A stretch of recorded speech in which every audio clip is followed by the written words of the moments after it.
प्यारे बच्चों नमस्कार। आपका अपना चैनल डिफेंस ट्यूटर में आपका स्वागत है।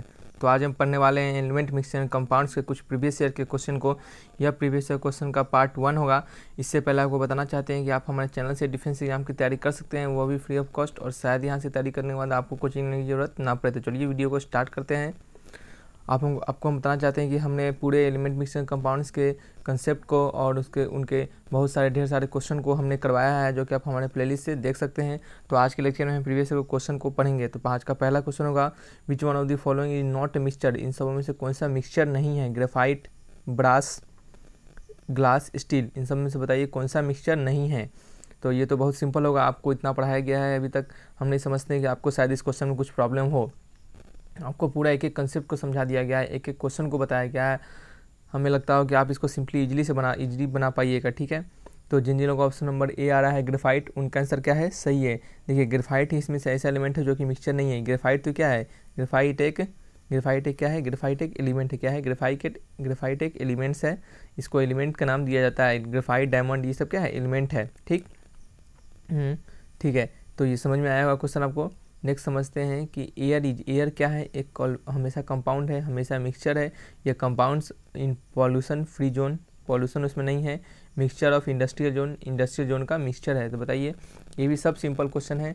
आपको इतना कंसेप्ट बताया गया है कि आप सब क्वेश्चन को सिंपली एकदम ईजिली आसानी से कर पाइएगा, कोई बिना टेंशन के, ठीक है। तो बताइए इसका सॉल्यूशन क्या होगा, कमेंट बॉक्स में आंसर जरूर लिखिए।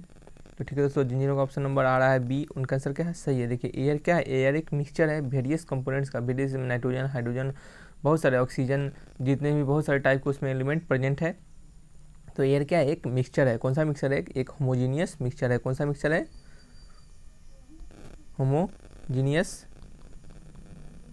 मिक्सचर। क्या है? एयर एक होमोजीनियस मिक्सचर है, ठीक है। एयर एक होमोजीनियस मिक्सचर है, ठीक है। तो नेक्स्ट समझते हैं क्वेश्चन को। A mixture of sodium chloride and naphthalene can be separated by. अच्छा, इसे बताइए कि सोडियम क्लोराइड और नेफ्थलीन का किस तरह से इसको सेपरेट करते हैं। सोडियम क्लोराइड और नेफ्थलीन के मिक्सचर को हम किस तरह से सेपरेट करते हैं?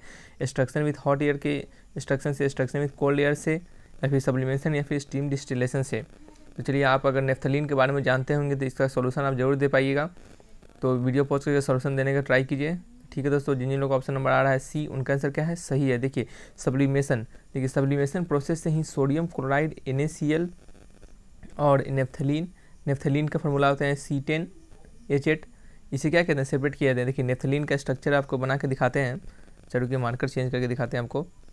नेफ्थलीन का स्ट्रक्चर बना के दिखाते हैं। समझिए ये क्या है? दो हेक्सागोनल रिंग है। ये क्या है? एक दूसरे से अटैच है और इनमें बॉन्ड इस तरह से लगे हुए हैं। किस तरह से लगे हुए हैं? इस तरह से, ठीक। हर एक अल्टरनेट पे बॉन्ड लगे हुए हैं, और देखिए इस वाले जो है, इस वाले लाइन में बॉन्ड नहीं लगाते हैं, क्योंकि ये जो बॉन्ड होते हैं, ये तीनों जो बॉन्ड है, ये आपस में क्या करते हैं? रेजोनेंस में रहते हैं। तो कभी ये बॉन्ड कभी यहाँ आते हैं, कभी यहाँ, कभी यहाँ, कभी यहाँ, हर जगह हमेशा आते रहते हैं। तो इसके कारण वहाँ बॉन्ड नहीं दिया जाता है। ये नेफ्थलीन का स्ट्रक्चर है। इसमें 10 कार्बन है, 1 2 3 4 5 6 7 8 9 10, ठीक है। 10 कार्बन हो गया, ठीक है। हाइड्रोजन कितने हो गया? 8 हाइड्रोजन हो गए। देखिए इस कार्बन पे 1 हाइड्रोजन है, इस कार्बन पे 1 हाइड्रोजन, 2 हाइड्रोजन, 2 4, इधर 2 5 6, सॉरी 2 नहीं हुआ यहाँ पे, एक इधर 2 हो जाएगा, ठीक है। और यहाँ पे क्या होना? 1 2 3 बॉन्ड है, तो यहाँ पे भी एक सब जगह एक एक बॉन्ड होगा। देखिए 1 2 3 4 5 6 7, कहीं कहीं तो एक होगा भी नहीं। देखिए 1 2 3, देखिए यहाँ पे आपको बना के फ्रेश बना के दिखाते हैं, ठीक। एक, ठीक है, समझ में आएगा आपको अभी। वैसे इतना नहीं जानना है, लेकिन फिर भी बना के दिखाते हैं। 1 2 3 है, यहाँ पे 3 है, यहाँ 1 हो जाएगा। फिर 1 2 3 यहाँ पे 1 हो जाएगा, 1 2 3 यहाँ पे 1 हो जाएगा। 4 बॉन्ड होना चाहिए कार्बन का, इससे कान कर रहे हैं हम। 1 2 3 यहाँ पे भी 1 हो जाएगा। यहाँ पे कितना है? 1 2 3 4, यहाँ 1 भी नहीं होना चाहिए। 1 2 3 4, यहाँ भी 1 नहीं होना चाहिए। 1 यहाँ हो जाएगा, 1 यहाँ हो जाएगा, 1 यहाँ हो जाएगा, ठीक है। और 1 यहाँ भी हो जाएगा। तो 1 2 3 4 5 6 7 8, ये समझ रहे हैं कितना हाइड्रोजन हो गया? 8 हाइड्रोजन हो गया। तो ये समझ में आया होगा आपको।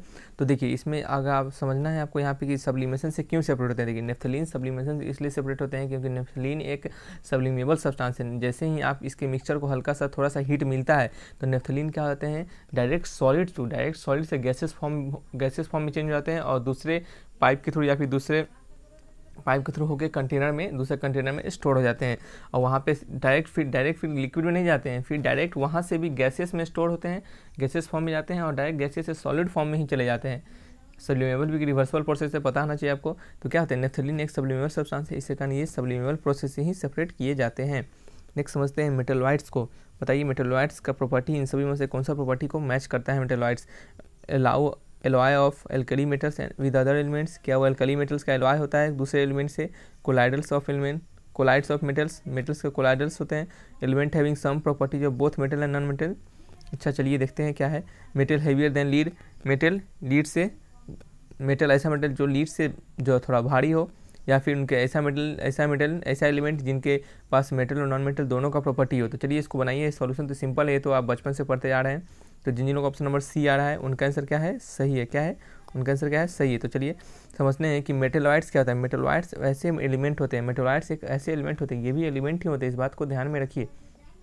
मेटलॉइड्स भी एलिमेंट ही होते हैं, ऐसे एलिमेंट जिसके प्रॉपर्टी बोथ मेटल्स और नॉन मेटल्स, यानी जिसके प्रॉपर्टी मेटल्स और नॉन मेटल दोनों से पार्शियली मैच करे। समझ रहे हैं, जिसके प्रॉपर्टीज में मेटल्स और नॉन मेटल दोनों का प्रॉपर्टी देखा जाए, वैसे को क्या कहते हैं, मेटलॉइड्स कहते हैं। ठीक है, तो जिनका ऑप्शन नंबर सी का आंसर, इसका आंसर ऑप्शन नंबर सी होगा। तो नेक्स्ट समझते हैं, glass is not considered as true compound. देखिए स्टेटमेंट 1 बोलता है कि ग्लास को हम कंसीडर नहीं करते हैं ट्रू कंपाउंड्स में। ट्रू कंपाउंड्स आप समझते हैं किसे कहते हैं। जब क्लासिफिकेशन बता रहे थे आपको, फिजिकल क्लासिफिकेशन और केमिकल क्लासिफिकेशन, तो केमिकल क्लासिफिकेशन में प्योर सब्सटेंस बताए थे आपको हम। प्योर सब्सटेंस में एलिमेंट और मिक्सचर आते हैं, तो ग्लास को प्योर सब्सटेंस नहीं माना जाता है। हम आपको बता रहे हैं कि आप पूरे कंसेप्ट को, पूरे क्वेश्चन सीरीज को आप जाके हमारे प्लेलिस्ट से देखिए, आपको वहाँ से जरूर कुछ ना कुछ फ़ायदा होगा। नोट्स बनाइए, नोट्स को पढ़िए, याद कीजिए, आपको एग्जाम में एक भी क्वेश्चन नहीं छूटेगा। ठीक है, तो नेक्स्ट स्टेटमेंट क्या कर रहा है हमारा कि glass does not have definite melting point. Glass के पास डेफिनेट मेल्टिंग पॉइंट नहीं होते हैं। देखिए आपको एनडीए में ऐसे क्वेश्चन आते हैं, स्टेटमेंट 1 स्टेटमेंट 2 देखे, या फिर स्टेटमेंट रीजन वाले क्वेश्चन भी आते हैं। तो क्वेश्चन को समझिए। ऑप्शन ए कह रहा है कि बोथ स्टेटमेंट सही है, लेकिन स्टेटमेंट 2 जो है करेक्ट एक्सप्लेनेशन दे रहा है स्टेटमेंट 1 का। स्टेटमेंट ऑप्शन नंबर बी कह रहा है कि बोथ स्टेटमेंट सही है, लेकिन स्टेटमेंट 2 करेक्ट एक्सप्लेनेशन स्टेटमेंट 1 का नहीं दे रहा है। ठीक है, तीसरा ऑप्शन क्या कर रहा है, स्टेटमेंट ये सही है और ये गलत है। चौथा स्टेटमेंट कर रहा है कि दोनों ही चौथा स्टेटमेंट कर रहा है कि पहला सही है, दूसरा क्या है, गलत है। तो आपको समझना है कि ग्लास क्या, एक ग्लास को ट्रू कंपाउंड नहीं माना जाता है, और दूसरा स्टेटमेंट क्या, ग्लास के पास डेफिनेट मेल्टिंग पॉइंट नहीं होता है। तो इसे सोचिए। और हमने वैसे तो हमने पूरे कंसेप्ट नहीं से समझाया है, जो लोग कंसेप्ट पढ़े होंगे तो उनको जरूर ये सब क्वेश्चन सिंपल से बन जाएगा। तो ठीक है दोस्तों, तो जिन लोग ऑप्शन नंबर ए आ रहा है उनका आंसर क्या है, सही है। देखिए ग्लास को ट्रू कंपाउंड नहीं माना जाता है। ठीक है, ग्लास को ट्रू कंपाउंड नहीं माना जाता है। ग्लास एक क्या होता है, ग्लास एक एमोर्फस सॉलिड होता है। देखिए जब सॉलिड के टाइप पढ़ाए थे आपको हम, तो आपको बताए थे कि सॉलिड दो तरह के होते हैं, एमोर्फस सॉलिड और क्रिस्टलाइन सॉलिड। क्रिस्टलाइन में बहुत सारे टाइप बताया गया था, आयनिक, मेटेलिक, कोवेलेंट, मॉलिक्यूलर, ये सब आयनिक क्रिस्टलाइन सॉलिड के टाइप्स थे। ठीक है, लेकिन जो पहला आपका जो सॉलिड का टाइप था एमोर्फस सॉलिड में क्या होता है, उनके पास definite melting point, boiling point और ऐसा कुछ नहीं होता है। उनका इंटरमोलिकुलर जो फोर्स में जो इंटरमोलिकुलर जो अरेंजमेंट होते हैं, वो एक पर्टिकुलर खास टाइप के अरेंजमेंट नहीं दिखे जाते हैं, अलग अलग टाइप के अरेंजमेंट उसमें देखे जाते हैं।